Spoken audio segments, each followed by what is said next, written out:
ప్రభునందు ప్రియమైన సహోదరి సహోదరులారా, దేవుని మహాకృపను బట్టి మరొక బైబిల్ స్టడీలో బుధవారం ఇలాగున ప్రభు పాదాల చెంత చేరే గొప్ప ధన్యత మనకు అనుగ్రహించిన దేవునికి స్తోత్రం చెల్లిస్తూ ప్రభు పేరట మీ అందరికీ వందనాలు తెలియజేస్తున్నాను. ఫిలిప్పులు రాసిన పత్రిక 4వ అధ్యాయంలో నుండి మనము బైబిల్ స్టడీలో ధ్యానం చేసుకుందాం. ఈ రోజు నుండి ఈ బైబిల్ స్టడీ నుంచి ఈ అధ్యాయాన్ని అయిపోయేంత వరకు కూడా కొన్ని విషయాలు మనం ధ్యానం చేసుకుందాం. నేను ఈ అధ్యాయాన్ని చదువుతూ ఉన్నప్పుడు దేవుడు నాకు నేర్పించిన కొన్ని తలంపులు పాఠాలు మీతో పంచుకోవాలని నేను ఆలోచన కలిగి ఉన్నాను. మొదటి భాగం 1 నుండి 7 వరకున్న భాగాన్ని చదువుకుందాం. 4వ అధ్యాయం, ఫిలిప్పీ పత్రిక 4వ అధ్యాయం. కావున నేను అపేక్షించు నా ప్రియ సహోదరులారా,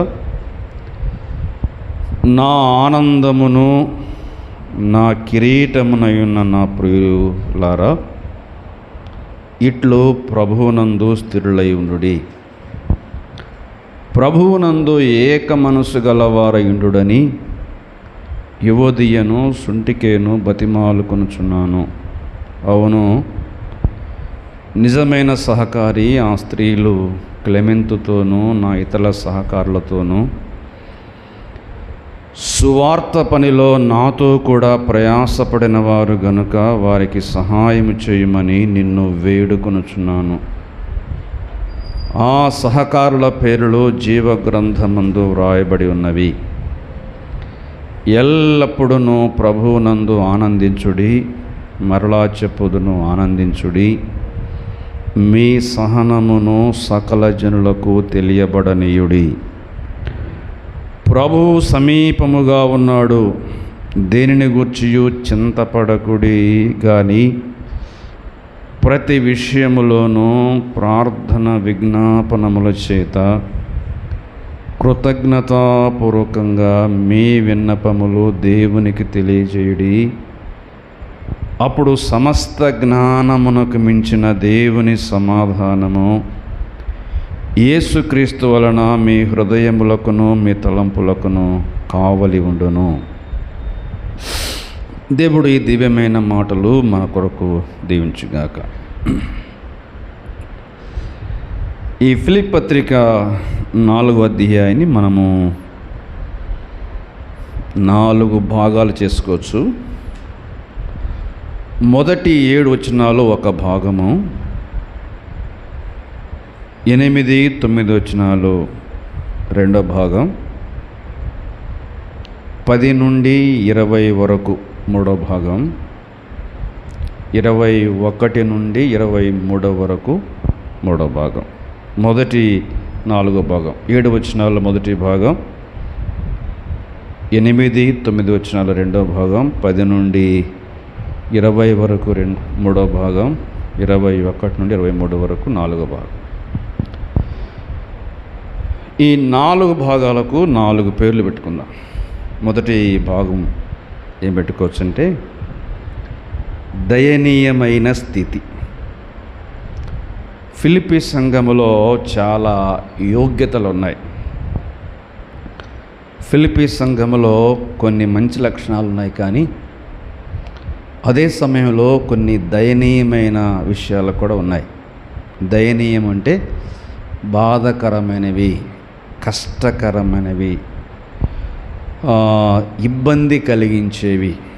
అటు దైవ సేవకుడికి ఇటు దేవుని సంఘానికి రెండు వైపులా ఇబ్బంది కలిగించే కొన్ని సంగతులు ఉన్నాయి. ఆ 7 విషయాల్లో ఆ సంగతులు చెప్తా ఉన్నాడు. తర్వాత 8, 9 వచనాల్లో ధ్యానముంచుకొనుడి.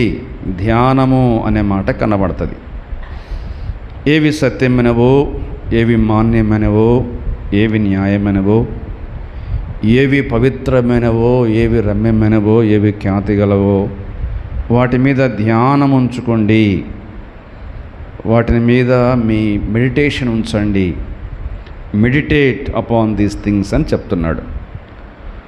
10 నుండి వారి దాతృత్వం, ఫిలిప్పీ సంఘస్థుల యొక్క దాతృత్వం. వారు పౌలు గారు చెరసాల్లో ఉన్నప్పుడు, అంతకుముందు కూడా చెరసాలకు వెళ్ళక ముందు చెరసాల్లో ఉన్నప్పుడు Philippi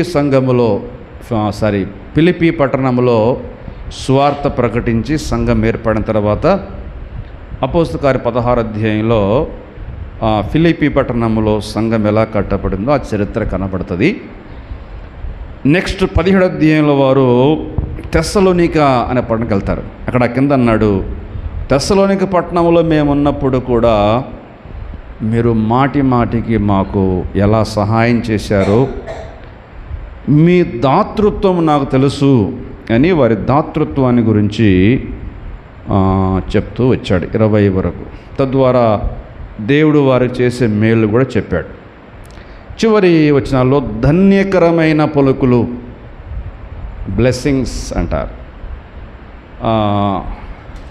it concludes with blessings.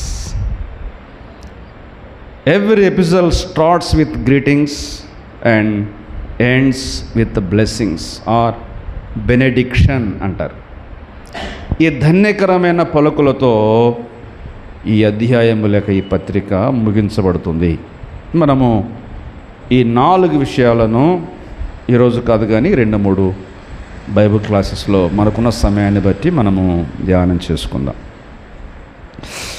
మొదటి భాగాన్ని మనము గమనిస్తూ ఉన్నప్పుడు, కావున నేను అపేక్షించు నా ప్రియ సహోదరులారా,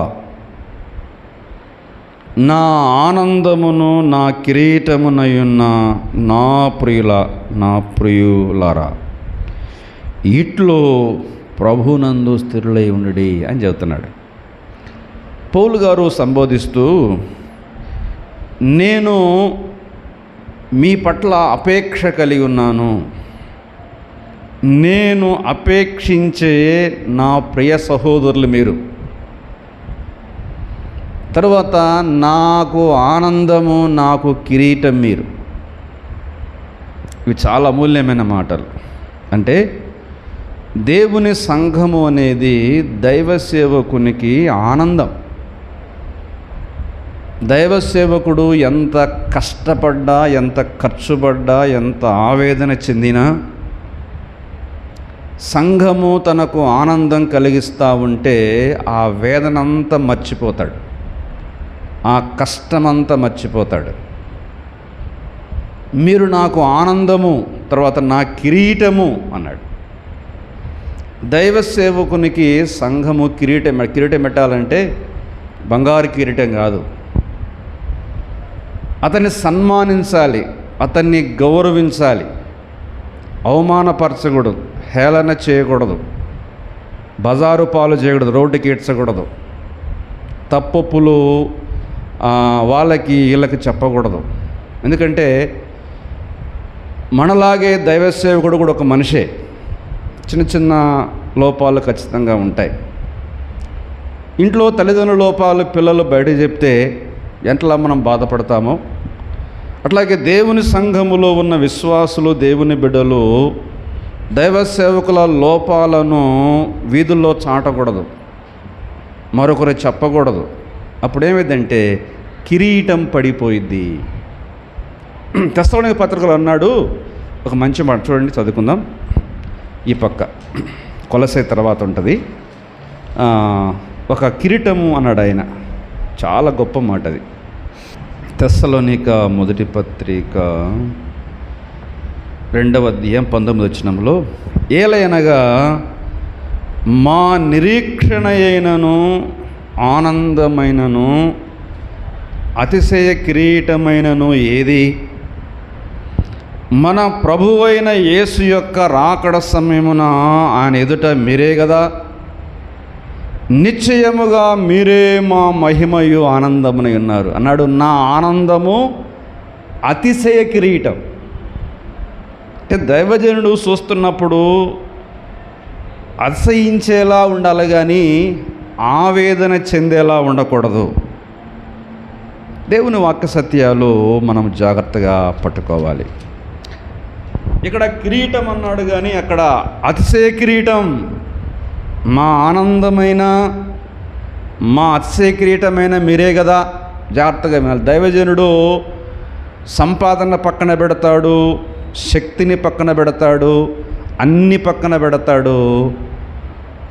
దేవుని సేవ మాత్రమే దృష్టిలో పెట్టుకొని ధనమున్నా, ధాన్యమున్నా, బంగారం ఉన్నా, ఇంకేమున్నా దేవుని సంఘ క్షేమాన్ని ధ్యేయంగా పెట్టుకొని వారి ఆత్మల కోసం వ్యయపడతాడు, వాళ్ళ కోసం త్యాగం చేస్తాడు. ఎందుకంటే వారు తనకు అతిశయ కిరీటం పెడతారని, బంగారు కిరీటం పెడతారని కాదు. వారిని బట్టి తను ఆనందపడితే నా బిడ్డలు ఆత్మీయంగా ఎదుగుతున్నారు, చక్కగా ఉన్నారు, ఆత్మీయంగా వర్ధిల్లుతున్నారు, దేవుని గుణగణాలు పునికి పుచ్చుకుంటున్నారు అని దైవజనుడు చూస్తూ ఉంటే తాను పడ్డ కష్టమంతా మర్చిపోతాడు. బైబిల్లో ఒక మాట ఉంటుంది, ఒక తల్లి అంట నవమాసాలు బిడ్డను మోసి, బిడ్డ గర్భంలో ఉన్నప్పుడు తల్లి ఎంత అవస్థపడతాం మనకు తెలుసు. ఆ బిడ్డ పెరుగుతున్నప్పుడు తను ఆహారం తినాలి, తన బిడ్డకు ఆహారం ఇవ్వాలి, తన బిడ్డ కోసం చాలా జాగ్రత్తలు తీసుకోవాలి. అందరిలాగా అన్నీ తినకూడదు, ఎలా పడితే అలా పడుకోకూడదు, ఎలా పడితే అలా ఉండకూడదు. లోపల పెరుగుతున్న ఆ పిండాన్ని, ఆ బిడ్డను జాగ్రత్తగా కాపాడుకోవాలి. ఆ ప్రసవ సమయం వచ్చినప్పుడు ప్రసవ వేదన పడి కొన్ని నిమిషాల, కొన్ని గంటల వేదన పడి ఒక బిడ్డను కంటుందట. అక్కడ ఉంటుంది బైబిల్లో. ఆ బిడ్డ పుట్టిన తర్వాత తాను పడిన వేదనంతా మర్చిపోయింది. నేను ఇంత వేదన పడ్డా ఒక బిడ్డకు జన్మనిచ్చాను అన్న తృప్తి, అన్న ఆనందం, ఆ బిడ్డను పెంచడానికి మళ్ళా తన శక్తిని, తన బలాన్ని అంతా కూడగట్టుకొని ఆ బిడ్డను పెంచుతూ ఉంది. ఒకవేళ వికలాంగా ఉంటే, ఎదుగుదల లేకపోతే ఆ తల్లి హృదయం ఎంత బాధపడుతుంది, ఆ తల్లి హృదయం ఎంత తలడిల్లిపోతుంది. అర్థం చేసుకోవాలి. ఆ దేవుని బిడ్డలు, పరిశుద్ధులు, దైవ సేవకుని యొక్క వేదన ఎంత గొప్పదో, ఎంత భారమైందో అర్థం చేసుకోకపోతే దైవ సేవకుడు ఆనందంగా ఉండలేడు. అతని కిరీటం పడిపోతుంది, అవమానము, నింద బయట నుంచి కాదు కానీ మన నుంచే వస్తాయి. ఆ విషయాలకు జ్ఞాపకం చేస్తూ మీరు నాకు ఆనందం, నా కిరీటం అని చెప్తూ ఒక మాట చెప్పాడు, ఇట్లు ప్రభువునందు స్థిరులై ఉండుడి. ఇది వారి దయనీయమైన పరిస్థితి. అంటే అస్థిరులు కొందరున్నారు. ఫిలిప్పీ సంఘంలో చాలామంది యోగ్యులు ఉన్నమాట వాస్తవమే. మొదటి నుండి, తొలి రోజు నుండి ఆ రోజు వరకు సువార్త పనిలో వారు పాలువారు అవుతున్నారు, దేవుని పనికి ఇస్తున్నారు. మన చదువుకునే మాటలో ప్రయాసపడే వాళ్ళు అక్కడ ఉన్నారు. కానీ కొంతమంది అస్థిరులు ఉన్నారు. ఆ అస్థిరుల వలన దైవజనుడు ఆనందాన్ని కోల్పోతున్నాడు. ఆయన కిరీటం పడిపోతుంది. ఫలాని ఆ సంఘ విశ్వాసులండి, వీరు ఇలాంటి పని చేస్తున్నారేంటి? ఒకవేళ దైవజనుడి బిడ్డలైతే వీళ్ళు ఫలాని పాస్టర్ గారి బిడ్డలండి, ఇలా చేస్తున్నారేంటి, ఇలా ఉన్నారేంటి, ఇలాంటి డ్రెస్ ఏంటి, ఇలాంటి పద్ధతి ఏంటి అని బయట అంటున్నప్పుడు, లేకపోతే వీళ్ళు ఫలాని చర్చికి వాళ్ళ పిల్లలండి, వీళ్ళు ఫలాని వారండి అని మన బిడ్డల విషయం అంటూ ఉంటే దైవజనుని యొక్క కిరీటం పడిపోయినట్టే. అది అవమానం, అపఖ్యాతి. మరి విశేషంగా అది ప్రభువుకు అవమానం కలుగుతుంది అన్న విషయాన్ని గమనించాలి. వీళ్ళలో అస్థిరులు ఉన్నారు. అందుకన్నాడు ప్రభువునందు స్థిరులై ఉండుండి. ఇంగ్లీష్లో బీ స్టెడ్ ఫాస్ట్ అని ఉంటుంది. అంటే బీ స్టడీగా ఉండండి. వాళ్ళు అతలాకుతలంగా ఉన్నారు, లేకపోతే టాటరింగ్ అంటారు. సారా తాగిన వాడు సరిగ్గా నిలబడలేడు, సరిగ్గా నడవలేడు. తనలో ఆ మత్తు ఉన్నంతసేపు కాళ్ళు తడబడతా ఉంటాయి, నోరు తడబడతా ఉంటుంది, చేతులు తడబడతాయి. టోటల్గా తన బాడీ అంతా తన కంట్రోల్లో ఉండదు. He can't be steadfast. అతడు స్థిరంగా ఉండలేడు. టాటరింగ్ అంటారు. దేవుని బిడ్డలు రక్షించబడి 5 ఏళ్ళైంది, 10 ఏళ్ళైంది, 20 ఏళ్ళు, 30 ఏళ్ళు అవుతూ ఉంది, ఇంకా టాటరింగ్, అటు ఇటు అస్థిరులుగా నడుస్తూ ఉన్నారు. చెప్తున్నాడు, ఓ ఫిలిప్పీలో ఉన్న నా ప్రియ సహోదరులారా, నేను అపేక్షించు నా ప్రియ సహోదరులారా, నా ఆనందమును నా కిరీటమునైన నా ప్రియులారా, ఇలాగున ఇట్లు ప్రభువునందు స్థిరులుగా ఉండండి. మనం చెప్పుకున్నాం ఇంతకుముందు ఏ విషయాల్లో మనం స్థిరంగా ఉండాలో. విశ్వాసంలో స్థిరంగా ఉండాలి, ప్రేమ యందు స్థిరంగా ఉండాలి, పరిశుద్ధత యందు స్థిరంగా ఉండాలి, సంఘ సహవాసములో స్థిరంగా ఉండాలి, వాక్య ధ్యానములో, ప్రార్థనా జీవితంలో, సువార్త పరిచర్యలో, దేవునికి ఇచ్చే విషయంలో, ఇలా అన్ని విషయాల్లో మనము స్థిరంగా ఉండాలి.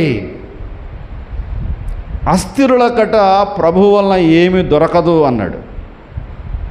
ఒక వ్యక్తి అస్థిరమైన విశ్వాసిగా కొనసాగితే అస్థిరంగా ఉన్నా ఒకటే, లేకపోయినా ఒకటే. కాబట్టి దేవుని బిడ్డలు దేవుని కొరకు స్టెడ్ ఫాస్ట్గా స్థిరంగా ఉండాలి, దేవుని హత్తుకొని జీవించాలి అనేది ఇక్కడ పాఠం. తర్వాత 2వ మాట చూడండి, 2వ వచనంలో, ప్రభువునందు ఏక మనస్సు గలవారై ఉండుడని యువోదియను సుంటికేను బతిమాలుకొనుచున్నాను. ఇక్కడ మాట గమనించాలి, ప్రభువునందు ఏక మనస్సు గలవారై ఉండండి. 2 సోదరీలు తల్లులు వారు, యువోదియ, సుంటికేను. వీళ్ళు సామాన్యులైతే కాదు, వీళ్ళట సువార్త పనిలో నాతో కూడా ప్రయాసపడ్డారు. వాళ్ళకి సువార్త భారం ఉంది. సువార్త కోసం ప్రయాసపడడం అంటే ఇంగ్లీషులో లేబర్ అని ఉంటుంది. అంటే అలసిపోయేదాకా ప్రయాసపడ్డారు కదా. ప్రయాసపడ్డం అంటే కష్టపడ్డం, ప్రయాసపడ్డం అంటే పరిగెత్తడం, ప్రయాసపడ్డం అంటే వెంటాడడం. దైవజనుల వెంటబడి వారు వెంట వెళ్ళి దేవుని సేవలో, సువార్త పరిచర్యలో పరుగులు తీస్తున్నారు. అపోస్తలుడైన పౌలు గారు వారి బృందం ఆయా పట్టణాల్లో, ఆయా గ్రామాల్లో, చెప్పాలంటే ఆయా దీవుల్లో దేవుని సువార్త ప్రకటిస్తున్నప్పుడు వారితో పాటు కలిసి వెళ్ళి వీరు కూడా ఆ పనిలో సహాయపడుతున్నారు. అయితే ఈ యువోదియ సుంటికనే వీరి ఇద్దరి మధ్యలో భేదాభిప్రాయాలు వచ్చాయి, ఏక మనసు లేదు. మరలా దేవుని పని చేస్తూనే ఉన్నారు అంటున్నాడు ఇక్కడ, నేను వారిని బతిమాలు కొనుచున్నాను. దీన్ని మీకు ఇలా చెప్తాను, ఆధ్యాత్మిక జీవితంలో స్థిరులుగా ఉండకపోతే ఏక మనస్సును కోల్పోయే ప్రమాదం ఉంది. అదన్నమాట. ఏక మనస్సు కోల్పోవడానికి కారణం ఏంటంటే ఆధ్యాత్మిక జీవితంలో అస్థిరత. ఆధ్యాత్మిక జీవితంలో స్థిరంగా ఉండేవాళ్ళు భేదాభిప్రాయాలు కలిగి ఉండరు. కొంచెం కష్టమైన, నష్టమైన కొన్ని ఓర్చుకోవడానికి ప్రయత్నం చేస్తారు, కానీ వెంటనే నోరు పారేసుకొని తమలో ఉన్న అజ్ఞానాన్ని మాట రూపంలో బయట పెట్టరు. అలా అంటారేంటి, ఇలా అంటారేంటి, అలా జరుగుద్దేంటి, ఇలా జరుగుద్దేంటి, ఇలాంటి మాటలు బయటకు వస్తున్నాయంటే వాళ్ళలో అస్థిరత అనేది ఉంది అని గమనించాలి. అస్థిరులు ఎప్పుడు కూడా డబుల్ మైండెడ్గానే ఉంటారు. అస్థిరులు ఎప్పుడు కూడా ఏ రోటికి పోతే ఆ పాట పాడుతూనే ఉంటారు. ఇలాంటి యువదయ సుంటికేనుల ద్వారా చాలా సమస్యలు, ఒక మాట ఓపెన్గా మనం చెప్పుకోవాలంటే, అవి కుటుంబాల్లోనైనా సంఘాల్లో అయినా ఎక్కువగా సోదరీలే సమస్య కారణమవుతున్నారు. ఆనాడు ఈనాడు ఏనాడు ఇది చాలా ప్రమాదకరమైన విషయం. వాళ్ళే భక్తిగా ఉంటారు, వాళ్ళే కష్టపడతారు, వాళ్ళే ఖర్చు పెడతారు, వాళ్ళే ఆత్మీయంగా ఉంటారు, వాళ్ళే చురుగ్గా ఉంటారు, కానీ ఎందుకో చివరికి వాళ్ళే బలహీనపడతారు. చివరికి వాళ్ళ ద్వారానే సమస్యలు వస్తాయి. చెప్పాలంటే దీని ఏమంటారంటే ఈ చరిత్ర, దీని ఒక మాట అంటారు, ఈ ట్రాక్ రికార్డ్ మనము తీసేసుకోకపోతే చాలా ప్రమాదం ఉంది.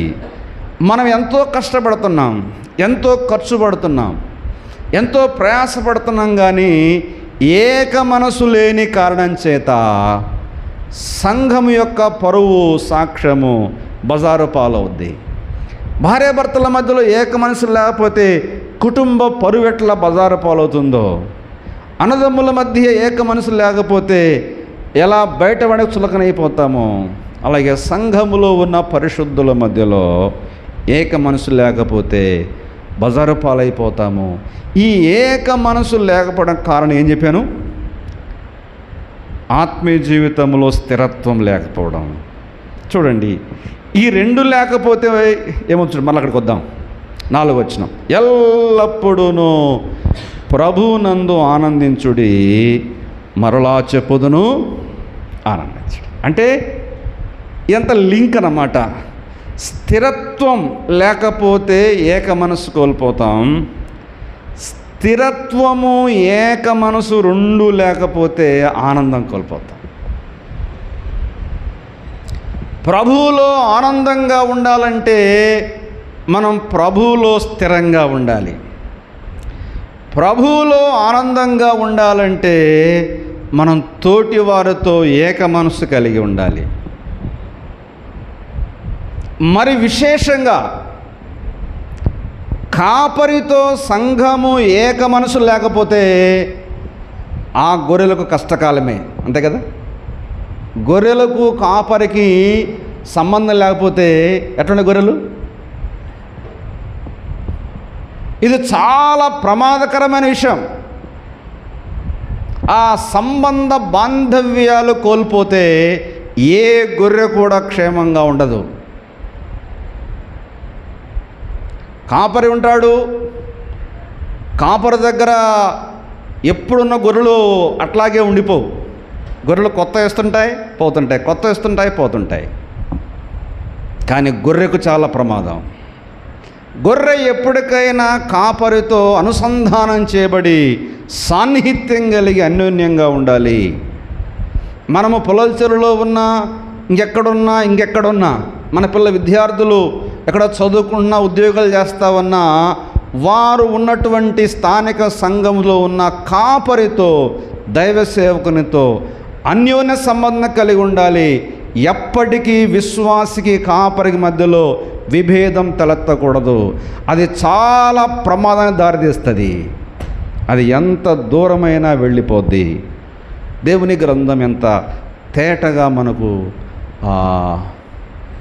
మాట్లాడుతూ ఉంది. ఆనందం, మనం ప్రభువులో ఆనందంగా ఉండాలంటే, మనం ప్రభువులో సంతోషంగా ఉండాలంటే స్థిరమైన మనసు ఉండాలి, తర్వాత ఏక మనసు ఉండాలి. ఇక్కడ 2 మాటలు చెప్పాడు చూడండి. ఆ మాటలు నాకు చాలా ఆశ్చర్యం వేశాయి. 2వ వచనం, ప్రభువు నందు ఏక మనస్సు గలవారయుండుడని యువదేను సుంటికేను బతిమాలు కొనుచున్నాను. మన చిన్న సేవ అనుభవంలో కూడా నేను చాలామంది సహోదరులు బతిలాడుకున్న అనుభవం నాకుంది. ధైర్యంగా చెప్తా. చాలాసార్లు, ఒకసారి కాదు, 2 సార్లు కాదు, 3 సార్లు, ఎన్నోసార్లు బ్రతిమాలుకున్న అనుభవం ఉంది. కానీ బ్యాడ్ లక్ ఏంటంటే చాలామంది లెక్క లేకుండా, మాటనకుండా వెళ్ళిపోయిన వాళ్ళు ఉన్నారు. ఇక్కడేం చెప్తారంటే, అన్న మీదేం తప్పు లేదని అంటారు, బయటికి వెళ్ళి నా మీద తప్పు మోపుతారు.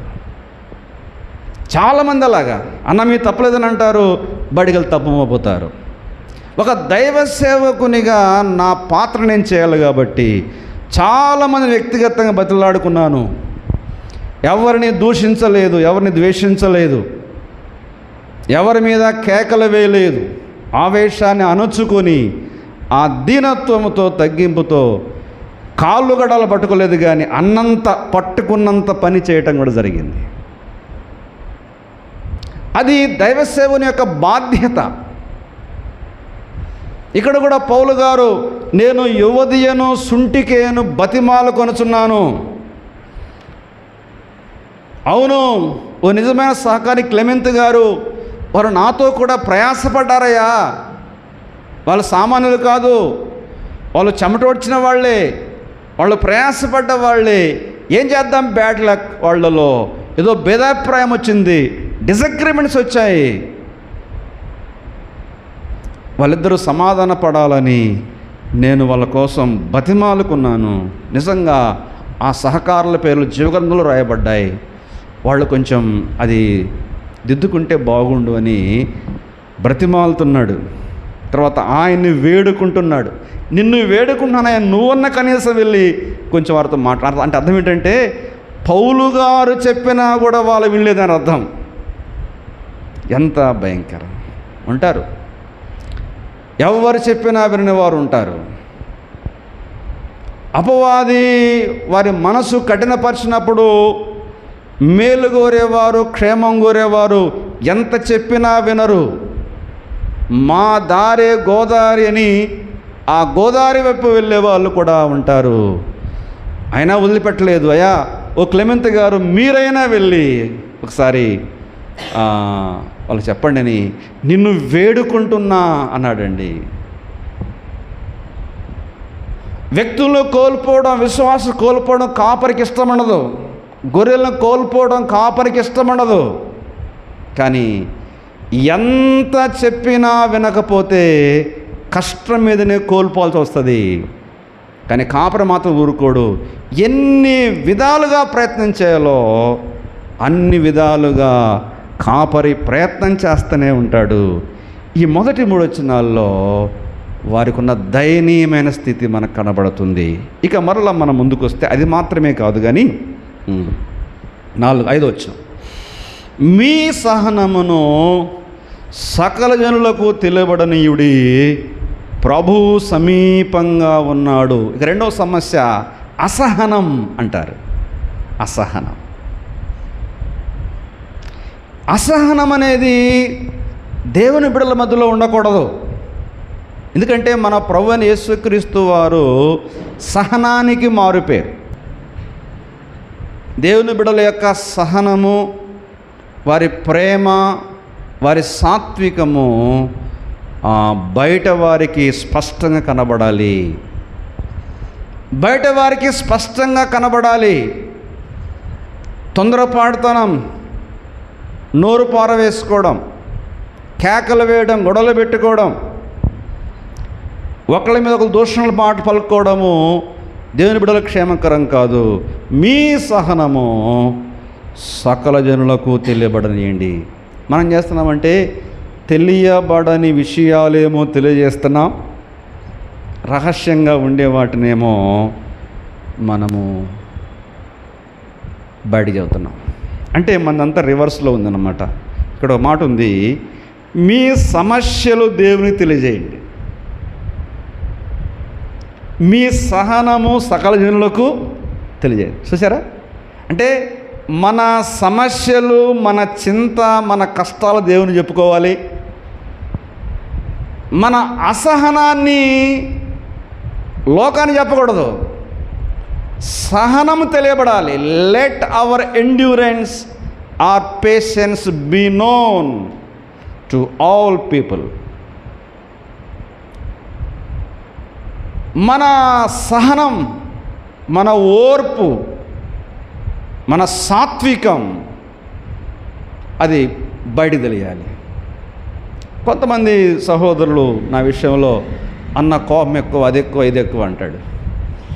నేను ఈ రోజు వరకు కూడా ఎప్పుడు కూడా ఒకరి మీద అనవసరం కోపడరగను. నేను నా సేవ 22-23 జీవితంలో ఒకరోజు ఇక్కడే మందిరంలో కూర్చొని అడిగాను, అందరిని అడిగాను, నేను ఎవరు మా మీద కోపడలే. నేను చాలా ధైర్యంగా గుండె మీద చెప్తా. నేను ఏ రోజు కూడా పిల్లల పట్ల కానీ పెద్దల పట్ల కానీ ఎప్పుడు నోరు జారలేదు, ఎప్పుడు ఏదన్నా విషయం ఉంటే గట్టిగా చెప్తాను అంతే. అన్నెసరిగా ఎప్పుడు మాటల అనుభవం లేదు. ఎందుకంటే అది ఏమాత్రం కరెక్ట్ కాదు, మంచిది కాదు. నేను మనిషిని కాబట్టి కొన్నిసార్లు గట్టిగా చెప్తా కానీ చెప్పకూడని రీతిలో నోరు జారి ఎప్పుడు ఆ అనుభవం లేదు. ఎందుకంటే మన సహనం ఎన్నో విషయాలు ఇబ్బంది పెడుతున్నా, బాధ పెడతా ఉన్నా, కష్టపడతా ఉన్నా, చెప్పిన మాట వినకపోయినా ఓర్చుకున్న అనుభవాలు నాకున్నాయి. అంటే ఒక దైవజనుడిగా నేను ఈ మాట చెప్తున్నా, అంతే, వేరే ఉద్దేశం కాదు. మన సహనం నేనే కాదు, ప్రతి ఇక్కడేమన్నాడు, మీ సహనం అంటే అర్థం ఏంటి? అందరి సహనం, not only man of God. ఈ సహనాన్ని ప్రతి విశ్వాసి కలిగి ఉండాలి. ఇందులో దీని ఆరంభం, ఈ పత్రిక ఆరంభం చదివితే ఎఫెస్లో ఉన్న ఫిలిప్పులో ఉన్న అధ్యక్షులకు, పరిచారకులకు, పరిశుద్ధులందరికీ శుభమని చెప్పారు ఆయనది. అధ్యక్షులైన, తర్వాత పరిచారకులైన, పరిశుద్ధులైన, అంటే ఆధ్యాత్మిక ఆరంభము నుండి పై స్థాయిలోనే ఎవరైనా సరే ఈ సహనాన్ని అలవర్చుకోవాల్సిందే, ఈ సహనాన్ని ప్రాక్టీస్ చేయాల్సిందే. మన సహనము మనలో ఒకవేళ నా ఇంట్లో సమస్య ఉంటే, నా ఒంట్లో సమస్య ఉంటే, నా సమస్యను బట్టల మీద రుద్దకూడదు, వేయకూడదు. దాన్ని బట్టి నేను టెంప్ట్ కాకూడదు. కష్టాల్లో, ఇబ్బందుల్లో, ఇరుకుల్లో, బాధల్లో కూడా ఇలా కూడా ఉండవచ్చా, సహనంగా ఉండవచ్చా అని మనము లోకానికి చెప్పవలసిన వారుగా ఉన్నాం. ఇది కూడా వారిలో ఉన్న లోపం. తర్వాత ఇక మూడో మాట ఏంటంటే 6వ వచనం, దేనిని గూర్చియు చింతపడకుడి. అంటే వాళ్ళు కొన్ని విషయాల్లో చింతపడతా ఉన్నారు. Anxiety, depression.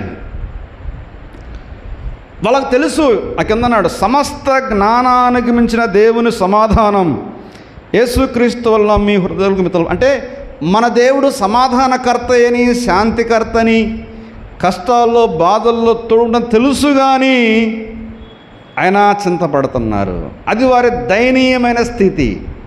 విశ్వాసులే, పరిశుద్ధులే, పరిచారకులే, అధ్యక్షులే, కానీ కొన్నిసార్లు ఆధ్యాత్మిక జీవితంలో అస్థిరంగా ఉన్న కారణం చేత, ఏక మనసు లేని కారణం చేత, ఆధ్యాత్మిక జీవితంలో ఆనందాన్ని కోల్పోయినప్పుడు చింత బయటకు వస్తుంది. చింత ఎప్పుడు వస్తుందంటే, మన కష్టాన్ని, మన చింతను ప్రభు మీద వేయనప్పుడు అది మన మీద ప్రతాపం చూపిస్తుంది. ఈ చింత మన మీద పెత్తనం చేస్తుంది. ఈ చింత మనల్ని చితికి చేరుస్తుంది అని చెప్పడంలో ఎలాంటి ఆశ్చర్యం లేదు. కాబట్టి ప్రియమైన వాళ్ళారా, వాళ్ళు మంచి ఆత్మీయులే, యోగ్యులే, చాలా విషయాల్లో మంచివాళ్లే, కానీ అయితే కొన్ని విషయాల్లో దయనీయమైన పరిస్థితుల్లో ఉన్నారు.